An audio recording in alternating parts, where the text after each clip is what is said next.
मेरे पास आता है जिसको मैं कहता हूं लैप या स्प्लाइसिंग। देखिए होता क्या है ना, अब मान लीजिए आपका कॉलम है या आपका बीम है। अब डेफिनेटली ये तो होता है कि आपका घर है, वो मान लो बहुत बड़ा स्ट्रक्चर है। अब उस घर के अंदर आप लोगों ने एक सरिया दिया और वो सरिया यहां तक खत्म हो गया। अब इस सरिये के कॉन्टिन्यूटी में आप क्या करते हो, प्रैक्टिकली दूसरा सरिया प्रोवाइड करते हो और इसी के साथ आगे कॉन्टिन्यूसली कंस्ट्रक्शन कैरी ऑन होती है। तो ये जो आप लोगों ने यहां पर ओवरलैपिंग की है अपने एक सरिये को दूसरे सरिये के साथ, सो दैट आप अपनी कंस्ट्रक्शन को कॉन्टिन्यूटी में मेंटेन कर सको, उस लैपिंग जोन को हम लोग बेसिकली कहते हैं स्प्लाइसिंग। बात समझ में आई? कोई दिक्कत तो नहीं है? तो स्प्लाइसिंग क्यों किया जाता है? सिर्फ इसलिए किया जाता है कि एक सरिये की लेंथ तो 11 मीटर तक है। कॉलम के केस में भी होता है, बीम के केस में भी होता है। तो एक सरिया छोटा पड़ गया तो दूसरा सरिया लगाने के लिए एक पर्टिकुलर जोन तक ओवरलैपिंग करके और आप कॉन्टिन्यूटी में आगे तक लेकर जाते रहते हो। इस पर्टिकुलर प्रोसेस को हम लोग स्प्लाइसिंग या लैपिंग के नाम से जानते हैं। अब लैपिंग के ना IS 456 के अकॉर्डिंग हमारे पास कुछ कोडल प्रोविजन है। तो सबसे पहला कोडल प्रोविजन तो आपको याद रखना है, वेदर इट इज कॉलम और beam, lap should be done only for phi less than or equal to 36 mm, less than 36 mm, equal भी नहीं, 36 mm के सरिये से कम के लिए ही लैपिंग करी जाती है। अगर मेरे पास आपके diameter of the bar 36 mm से ज्यादा या उसके बराबर है तो वहां पर लैपिंग नहीं करी जाती। There we should need to be the building. तो वहां पर आप लोग अपनी वेल्डिंग प्रोसेस को फॉलो करते हो। मतलब आप लोगों का ये 36 mm का बार है और दूसरा 36 mm का बार है, तो इन दोनों को लैपिंग नहीं कराई जाती। लैपिंग क्यों नहीं कराई जाती? क्योंकि बहुत मोटा बार है। बहुत मोटे बार को मोड़ने से एक तो स्ट्रक्चर की एसेंट्रिसिटी में फर्क आ सकता है और बहुत मोटा बार मोड़ने में भी प्रॉब्लम होती है। स्ट्रेंथ अच्छी खासी होगी, ऑब्वियसली मोटा बार है, तो इसलिए हम इनको वेल्डिंग कराते हैं।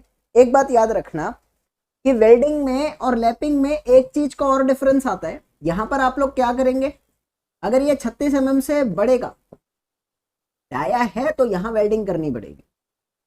अभी आप लोगों ने सपोज लैपिंग कराई, एक प्रैक्टिकल सिनेरियो को थोड़ा समझ कर चलना।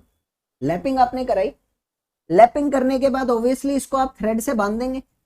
ऑब्वियसली टाई से बांधा जाता है ना, ताकि हिले ना ये अपनी पोजीशन से।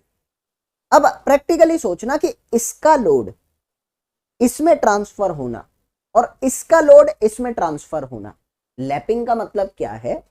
लैपिंग करी क्यों गई है? लैपिंग सिर्फ इसलिए करी गई है कि एक का लोड दूसरे में ट्रांसफर हो सके और वो कॉन्टिन्यूटी कंस्ट्रक्शन में मेंटेन रह सके। तो यहां पर लोड का ट्रांसफर हो रहा है और एक लोड का ट्रांसफर यहां पर हो रहा है। तो दोनों में से कौन सी कंडीशन में लोड का ट्रांसफर बहुत अच्छे से एफिशिएंटली इफेक्टिवली हो सकता है? आपको भी पता है वेल्डिंग कंडीशन में होने वाला है, किसी तरह की कोई दुविधा ऐसा सच है नहीं, पक्का है। अब मैंने आपको कहा कि हमेशा तो वेल्डिंग नहीं दे सकते, क्योंकि कोई बार अगर पतला है, वेल्डिंग एक कॉस्ट इफेक्टिव प्रोडक्ट नहीं है मेरे पास, महंगा प्रोडक्ट पड़ता है, पहली बात तो ये। और अगर कोई बार पतला है तो मैं मोड़ के लैपिंग दे सकता हूं। कैसे देते हैं वो समझते हैं अभी। अगर आप लोग ऐसे लैपिंग दे रहे हो, सपोज ये बात तो आपको समझ आ गई कि 36 से बड़े के लिए लैपिंग काम नहीं करेगा, उसके लिए हम वेल्डिंग प्रोसेस फॉलो कर लेते हैं। छोटे वालों के लिए वेल्डिंग काम नहीं करता, लैपिंग भी काम अच्छे से कर जाता है। तो वेल्डिंग में खर्चा ज्यादा है, इसलिए हम छोटे वालों के लिए लैपिंग प्रोसेस फॉलो करते हैं। तो यहां पर अगर आपका लोड आया, अब डेफिनेटली ये लोड यहां तक तो आ रहा है, मैंने कहा this is the line of action of this load. अब ये लोड इसके अंदर ट्रांसफर अगर होता है, सपोज ये P लोड है, तो यू विल ऑब्जर्व कि इसके अंदर P नहीं जाएगा। P जब ही जाएगा जब सेम लाइन ऑफ एक्शन आएगा, मतलब ठीक उसके नीचे होता तो P ट्रांसफर हो जाता। P ऐसा तो है नहीं जो गाड़ी की तरह मुड़ के चले जाएगा, नहीं। आई विल से दैट इसके अंदर आप लोगों का लेस देन P लोड जाएगा, पक्का जाने वाला है, इसमें कोई शक नहीं है। अगर लेस देन P लोड जाता है, मैं ये बात कह सकता हूं कि इस P का कुछ इफेक्ट आपके टाइल्स पे आ गया। अगर ये अच्छे से एफिशिएंटली या इफेक्टिवली ट्रांसफर नहीं हो पाता, कहना इससे कि इसका इफेक्ट आपके टाइज पे आएगा। आपके टाई थोड़े से स्ट्रेंथफुल हो जाएंगे भाई, मजबूती कम शो करेंगे, वो खिंचाव देखेंगे, पक्का देखेंगे। और अगर टाइज पे इफेक्ट आता है तो मुझे पता है कि यार टाइज इतना ज्यादा स्ट्रांग नहीं होता, तो उसके फेलियर के चांसेस बन जाते हैं, पक्का बनते हैं। अगर टाई फेल हो गया तो फिर तो कॉलम भी फेल हो गया या बीम भी फेल हो गया, क्योंकि टाई टूट जाएगा तो ये स्प्लाइसिंग टूट जाएगी, स्प्लाइसिंग टूट गई तो बीम नीचे, कॉमन की बात है ये तो, पक्की सेंस आपके दिमाग में आ गई। अब इसी चीज को थोड़ा टेक्निकल एस्पेक्ट में हम लोगों ने सुधारा। कोडल प्रोविजन में बोला गया कि जब आप स्प्लाइसिंग करते हो ना, तो स्प्लाइसिंग करते टाइम अपने सरिये को थोड़ा मोड़ दो। सरिये को मोड़ने से क्या हुआ, आप लोगों का ये सेंटर का जो लोड लाइन है वो सेम जाती है। जब लोड लाइन आपकी सेम रहती है ना, तो डायरेक्ट इंपैक्ट के साथ सारा लोड ट्रांसफर आराम से हो जाता है। दुविधा तो नहीं आ रही मेरी बात में? इस पर्टिकुलर सिद्धांत को क्या कहते हैं? ये लाइन ऑफ लोड है, ये नए वाली लाइन ऑफ लोड है, दोनों ही लाइन ऑफ लोड के बीच में गैप आ रहा है। इस गैप को हम लोग कहते हैं इसेंट्रिसिटी, याद रखना। तो जब लाइन ऑफ लोड दोनों की मैच नहीं करती तो इसेंट्रिक कंडीशन मेंटेन होती है, इफेक्ट ऑफ इसेंट्रिसिटी आता है, जिसके कारण कमजोर बनने के पूरे चांस है। यहां पर आपने इफेक्ट ऑफ इसेंट्रिसिटी को काउंटर किया है, खत्म किया है, क्योंकि line of action of the load आपने दोनों का सेम बनाने की पूरी कोशिश करी है। तो कोडल प्रोविजन में यह बोला गया कि whenever you are going to do the splicing of the two particular bars, there should be the action of the eccentricity counteraction. Eccentricity action को हटाने की पूरी कोशिश करी जाएगी, उसके लिए एक बार मोड़ना पड़ेगा। अब ये कितना मोड़ा जाता है ये चीज भी लिखी है कि it should be curtail in such a way that, मतलब bend in such a way that कि ये 5 से 10% इंसेंट्रिक रहे, बस अपनी पूरी लेंथ का हल्का सा जो मोड़ आ रहा है दैट शुड बी 5 to 10%। तो ये चीज आपको क्लियर हुई। स्प्लाइसिंग क्या है? अब ये स्प्लाइसिंग जोन आप लोगों का बनता है, या आपके दो जोन में आ सकता है, ये कंप्रेसिव भी हो सकता है और टेंसाइल भी हो सकता है। When I will be going to have it, तो 1 मिनट का पेशेंस।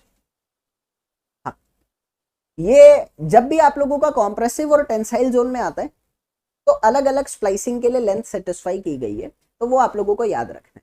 एक बात तो पक्की है, मैंने आपको ये तो बताया कि ये 5 से 10 डिग्री तक आप लोगों को मोड़कर चलना है, और जो आपकी लैप लेंथ है ये कोडल प्रोविजन है, ये आप लोगों को सारा का सारा याद करना है, और वन लाइनर में एज इट इज ये लिखा हुआ है, तो आई होप सो कि वन लाइनर से आप वो पढ़ ही सकते हैं, कोई प्रॉब्लम नहीं है। इसका बताया तो 5 से 10 डिग्री, 5 से 10 डिग्री पे, समझा नहीं मैं? हाँ देखो क्या है ना, बिल्कुल सेंटर में नहीं आता, लेकिन जो सीधी सीधी जाती है उससे इधर हो जाता है, तो लाइन ऑफ एक्शन में आ जाता है हल्का, ठीक है। तो ये 5 से 10 डिग्री आपको ये याद रखना है, पहली बात तो। उसके बाद जो लैप लेंथ है वो कितनी होगी? क्वेश्चन में बोला गया या तो वो डेवलपमेंट लेंथ रहेगी या वो 24 टाइम्स ऑफ डायामीटर रहेगी। डायामीटर किसका? ओके, सो लैप लेंथ के बारे में हमने देखा कि आप लोगों का डेवलपमेंट लेंथ या 24/5, इन दोनों में से जो भी बड़ा होगा that you need to consider as your development length in case of compression. देखो लॉजिक है, अभी समझते हैं उसको भी। और अगर मैं लैप लेंथ टेंशन की बात करता हूं तो टेंशन के केस में डेवलपमेंट लेंथ और 30 टाइम्स ऑफ डायामीटर, जो इनमें से बड़ा होगा आपको वो कंसीडर करके चलना है।